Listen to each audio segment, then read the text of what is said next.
Mantastic and Fantastic, and today I'm going to be going through all the new changes that occurred during the December 20th maintenance. So during the maintenance, there has been some changes to various dungeons that are available. There are new dungeons available, as well as new evolutions. And this article and video will summarize all the major changes that are taking place.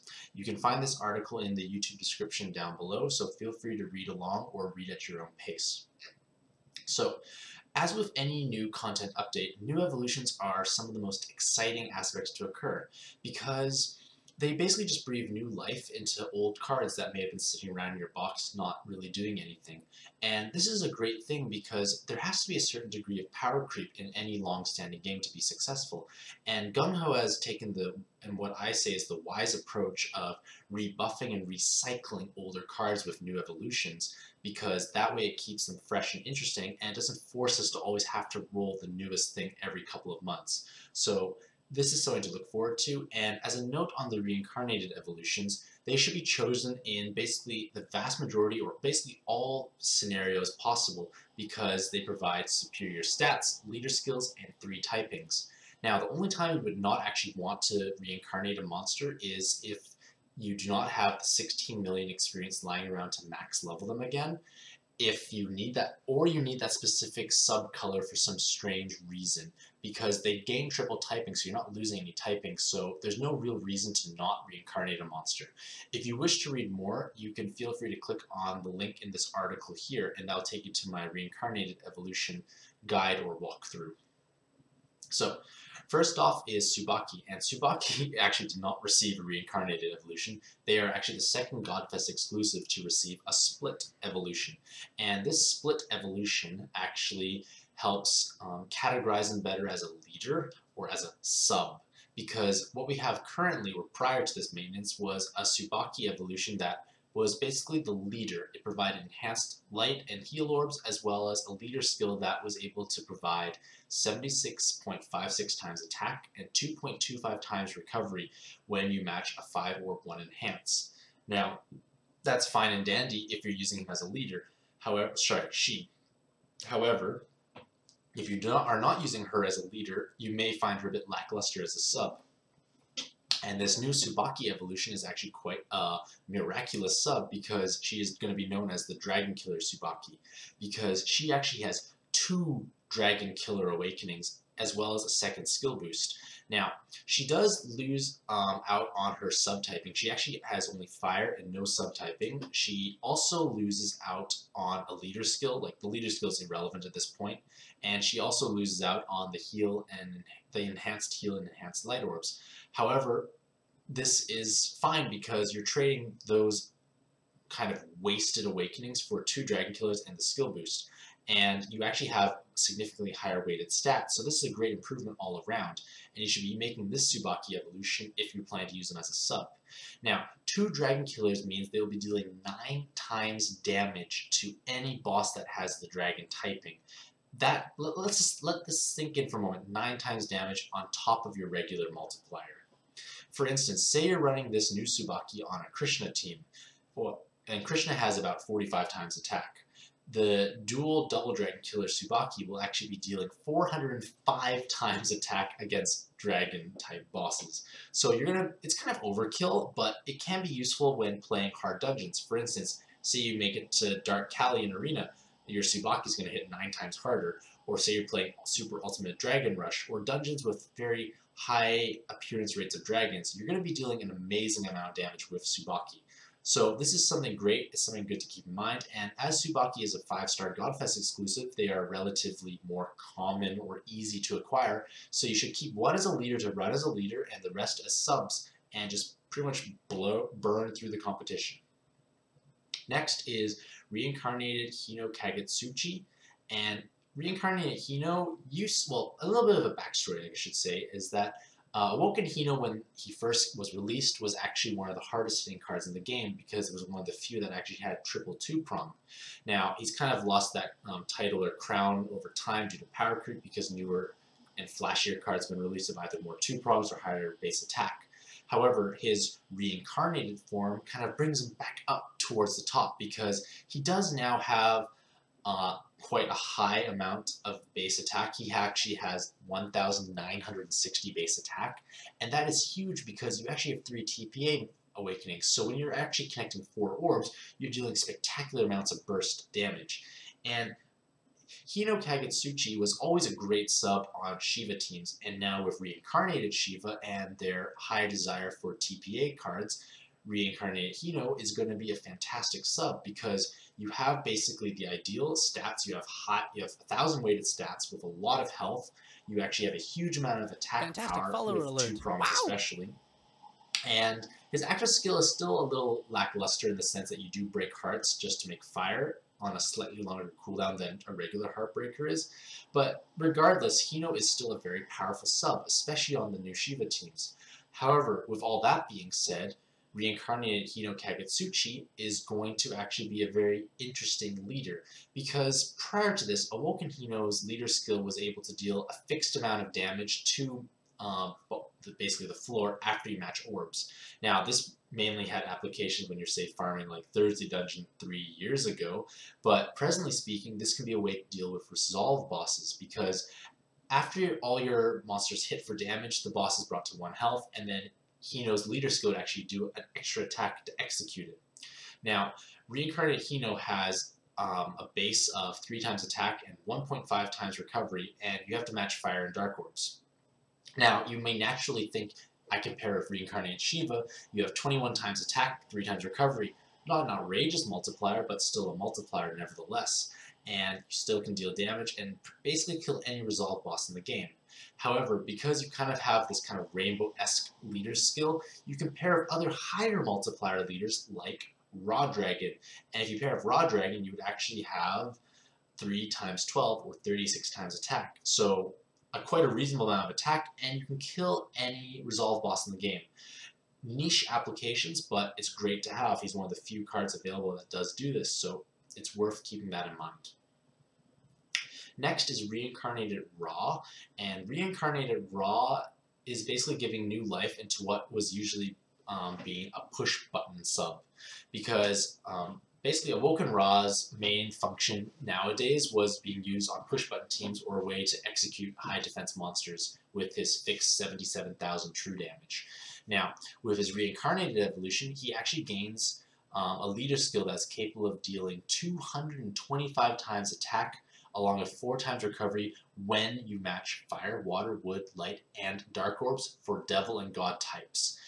And you actually have to use an active skill to trigger this. If you do not use an active skill, you only hit 25 times attack, and you do gain 4 times RCV when matching those 5 elements. And this is kind of problematic because in order to trigger your recovery, you have to match your 5 elements. So you're dealing damage in order to heal, so you can't stall efficiently. If you don't match your 5 elements, you actually just have your base line 1 times recovery, no multiplier. So Reincarnated Ra definitely hits hard, but you have to use an active skill, and you can't really stall effectively, so it's kind of defeated the whole purpose of stalling if you have to match 25 times damage. So this will be problematic because this will kind of hinder Reincarnated Ra from being a superstar leader. If he had a passive 5 or 4 times recovery without the matching requirement, he'd actually be quite a powerful leader because you can run co-op, you can run high health subs, and be at least somewhat durable. Now, in this case, he cannot be, unfortunately, because you can't really stall, so he's going to be kind of regulated to what I believe is going to be like niche dungeon applications, because we have already seen the power of Awoken Ra as part of the Machine Zeus carry teams, and with Reincarnated Ra, you have a larger window for error because you now have 225 instead of 100 times attack.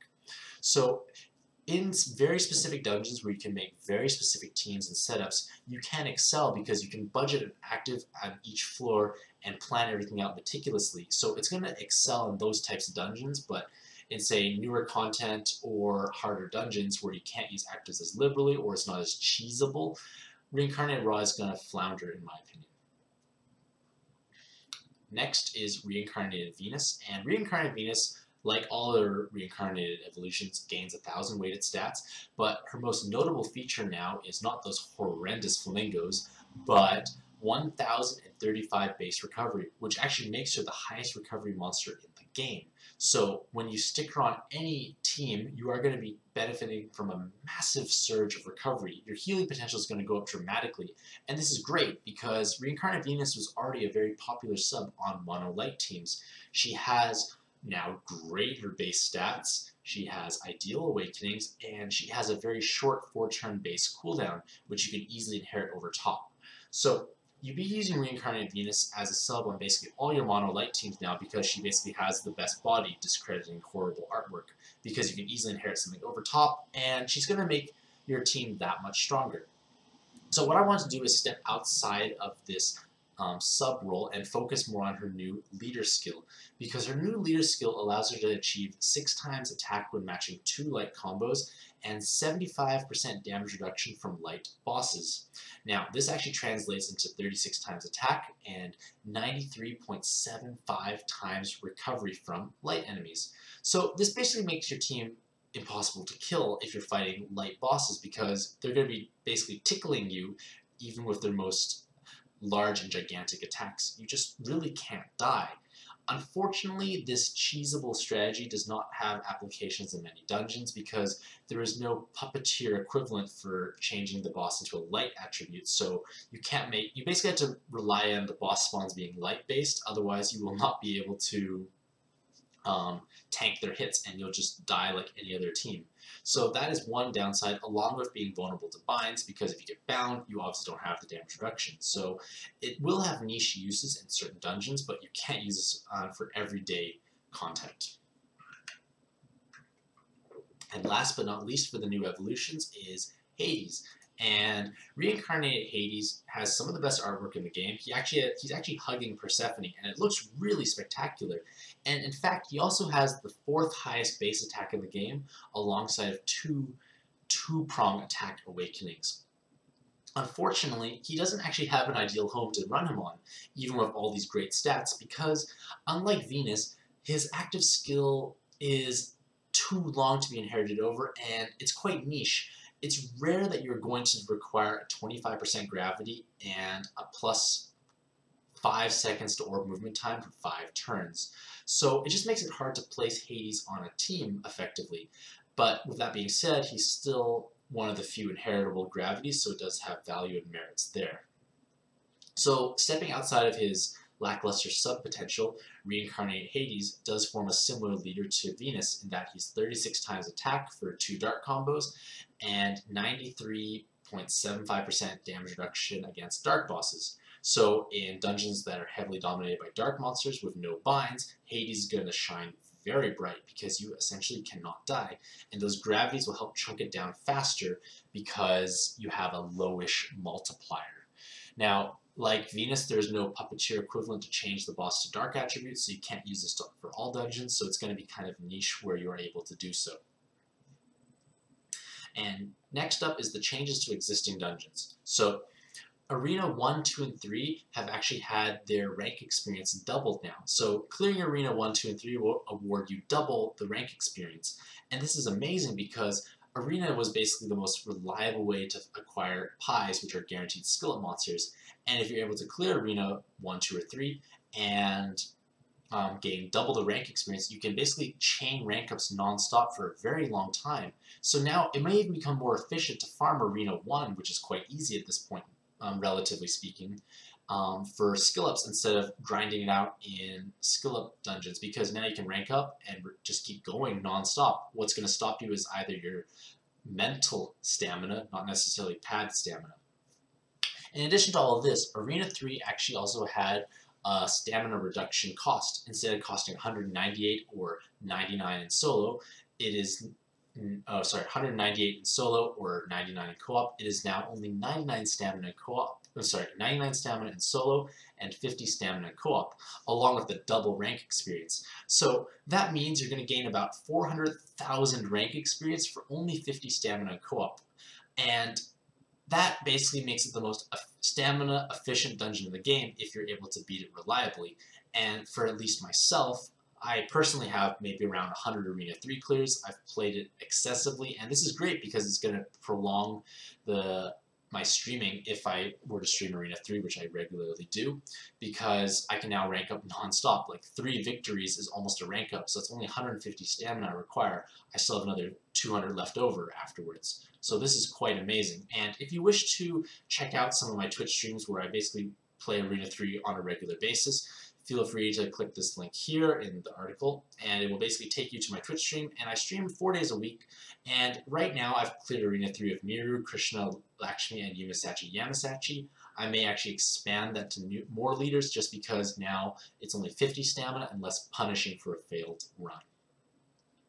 And in addition to the changes to Arena, Ultimate Descend Rush has also received a new difficulty level.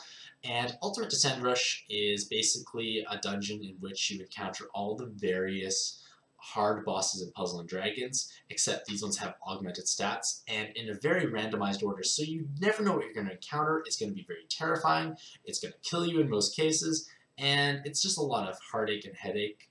And it's really mostly there to clear for the stone and the satisfaction. You're not going to play this dungeon on a regular basis because it's just really not worthwhile. So it's at least a new stone to acquire if you've already cleared the previous difficulty, so that's something to look forward to. And finally, there is a new technical dungeon being released. It's called Legendary Remains, and it will be available starting after the maintenance, and it has this new bomb orb mechanic. And according to Gung Ho, they highly suggest you remove them right away, as it would be dangerous to leave them on the board. So I'm going to play and clear this on my next Twitch streams and upload the video and strategy alongside of it, just because I can't really do it now. It's late, I'm tired, and I'm actually kind of out of stamina because I played before I wrote all this. So, in conclusion, the December 20th update basically comes with a lot of exciting new changes. Like, new evolutions are a big deal for players who have those monsters, and the changes to Arena is huge because it now allows players to basically chain their rank ups more efficiently. It becomes a very stamina efficient dungeon to run for skill ups because you can rank up quite quickly, especially if you're a lower ranking account. You can clear Arena 1 and rank up, and it's pretty amazing. So let me know what you think is the most exciting change to occur for the latest patch that occurred on December 20th in the comments below. I hope you have a mantastic day, and happy puzzling!